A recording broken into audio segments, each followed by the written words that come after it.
citá-las aqui a vocês. A primeira grande característica é a questão da precocidade.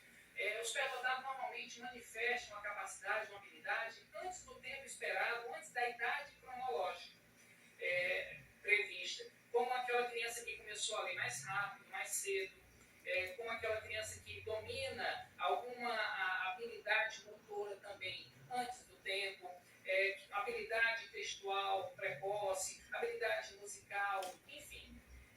Quando o sujeito apresenta um certo desempenho com maior qualidade, maior perfeição e que não era esperado para a sua idade cronológica, isso é um dos indicadores ou uma das características da superdotação mais notáveis. Segundo, o que nós também começamos a falar no vídeo anterior, a questão da dedicação à tarefa, a fúria de dominar, ou compreender um assunto. O superdotado ele se dedica, se debruça e ele se empenha em aprofundar uma determinada área ou competência que ele julga importante ou que ele se sinta apto e que ele vai, então, bem além do esperado. Isso acaba também criando uma espécie de necessidade dele se desvencilhar sozinho. Porque o superdotado gosta de andar com as próprias pernas. Ele tem independência, autonomia e muitas vezes isso representa uma preferência em trabalhar e estudar sozinho.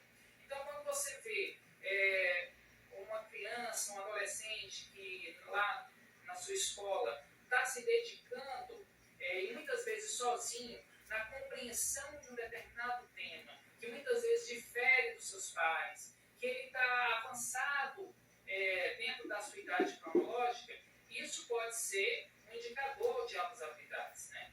Outro aspecto que nós também já citamos, que é o elevado nível de desenvolvimento em alguma área do conhecimento ou habilidade humana. Então, o superdotado sempre se destaca em alguma competência. Não precisa ser em várias ou múltiplas competências. Ou seja, ele não precisa ser um superdotado global, aquele superdotado múltiplo, mas pelo menos uma grande competência ou domínio ele faz com excelência. Outra coisa é o cultivo de interesses variados ou diferenciados de seus pares.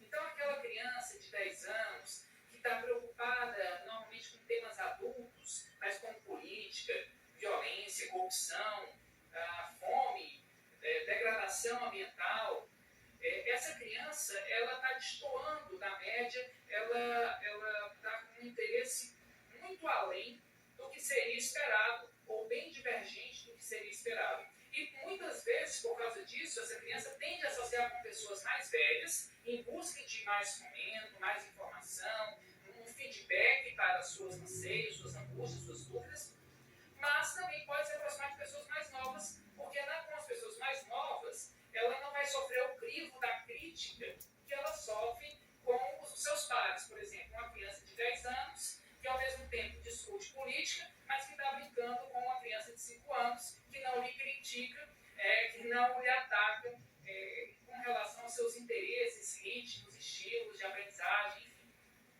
São situações que muitas vezes nos deparamos. Outra coisa é a facilidade que o superdotado tem em aprender princípios gerais de assuntos específicos, né? Então, ele tem uma velocidade de aprendizagem mais rápida, um poder de síntese e conclusão bem notáveis. Então, ele pega tudo no ar, em certos assuntos, né? E ele tem a capacidade de propor, ou a facilidade de propor ideias, muitas ideias para um determinado estímulo específico ou um determinado campo específico do saber. Portanto, essa capacidade de compreender os princípios gerais, gerar conclusões de síntese, propor ideias, de ter essa desenvoltura em alguma área do saber, é uma marca também.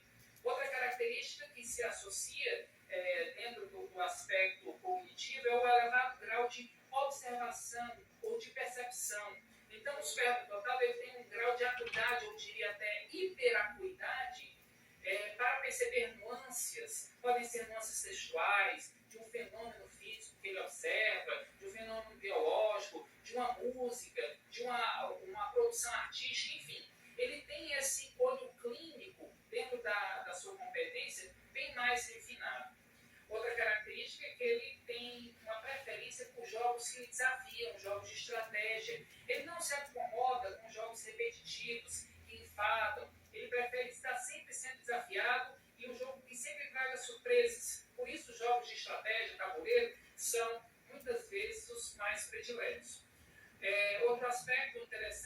questão do humor, né, essa questão comportamental. O superdotado tem um humor bem desenvolvido, bem refinado, ele normalmente tem piadas, às vezes que só ele entende, né, ou que seus pares, no mesmo nível cognitivo, entendam. Então isso faz também um ponto de às vezes até de divergência do grupo, que normalmente não compreende ou não tem o mesmo senso de humor que ele.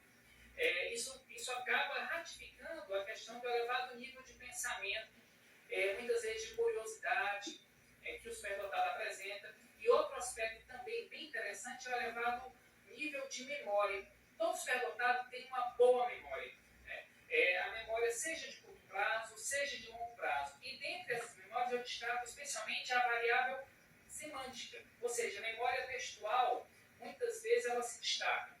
Poucos ou raros os casos é que a gente fala de uma memória do tipo eidética ou fotográfica, mas, em via de regra, o superdotado ele tem uma boa memória textual, boa memória semântica. Outra característica interessante é o gosto pela leitura. O superdotado ele lê bem mais, ele lê com mais frequência, tem uma leitura mais refinada, com maior profundidade, busca livros com complexidade maior. Então, aquela criança do segundo ano que está lendo um livro do oitavo ano, né? Ou então que ele está no ensino médio e está buscando um livro da faculdade, ou então um livro com um grau de complexidade bem além do esperado. Então, ele tem realmente a leitura como principal fonte de acesso à informação. Agora, dentre aspectos de ordem de autoimagem, é muito comum os superdotados eles serem exigentes consigo mesmos, né? Ter um grau de autocrítica bastante elevado, principalmente porque ele sabe reconhecer o padrão de excelência do que não é excelência. Portanto, ele se compara o tempo todo e acaba tendo a tendência para o perfeccionismo, o que em alguns casos pode ser prejudicial ao aspecto socioemocional, ao equilíbrio afetivo dele. Então, um dos aspectos que os professores têm que pontuar. Até que ponto a autocrítica é positiva ou construtiva, né, o perfeccionismo, até que ponto isso também é prejudicial.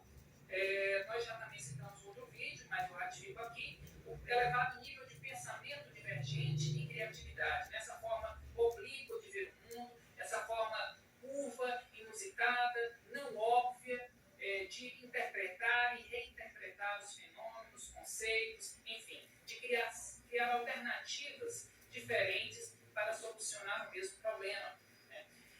E nessa forma de pensamento divergente e criatividade, a gente acaba percebendo um maior poder ou capacidade de conexão de ideias aparentemente diversas. Então, o superdotado muitas vezes consegue costurar, né, alinhavar conceitos que são aparentemente díspares, mas que ele consegue perceber uma lógica entre eles e criar uma teia de argumentação bastante convincente, bastante lógica e inteligente.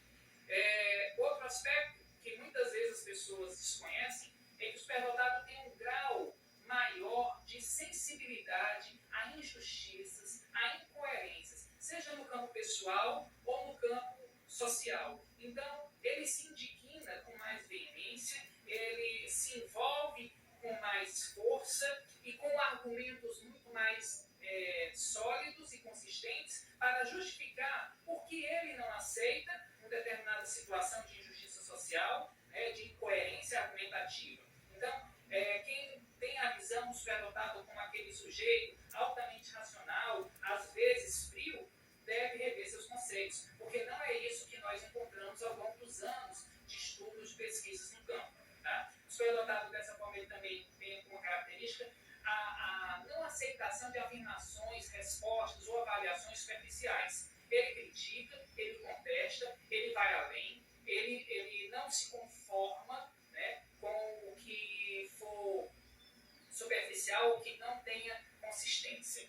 E para isso, muitas vezes, no seu poder de argumentação, ele usa o seu vocabulário que normalmente, eu vou dizer até quase sempre, é avançado para a sua idade. Nós não podemos esquecer que o vocabulário é muito importante para a questão do pensamento, porque a pobreza de vocabulário implica na pobreza de pensamento. E quanto mais diversificado esse vocabulário mais sofisticado é o grau de argumentação.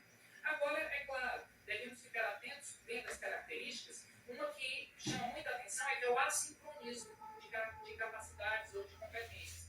Muitas vezes, o superdotado ele tem um desenvolvimento cognitivo bem avançado, mas isso não representa um desenvolvimento emocional compatível no mesmo nível. Portanto, ele pode estar bem maduro cognitivamente, compreendendo ideias, conceitos, argumentação, mas isso não quer dizer que emocionalmente ele também esteja, ou que moralmente também esteja. Então, o assincronismo é uma característica, e às vezes assincronismo dentro da própria cognição, aspecto cognitivo. Por exemplo, a criança que sabe resolver um cálculo matemático com bastante complexidade e ele chegou ao resultado do cálculo, mas você pergunta para ele como é que ele conseguiu chegar, ele não consegue explicar. Ou seja, ele tem bem desenvolvido o seu pensamento lógico-matemático, mas a sua inteligência linguístico-verbal não é suficiente ou razoavelmente capaz de acompanhar o seu raciocínio lógico-matemático.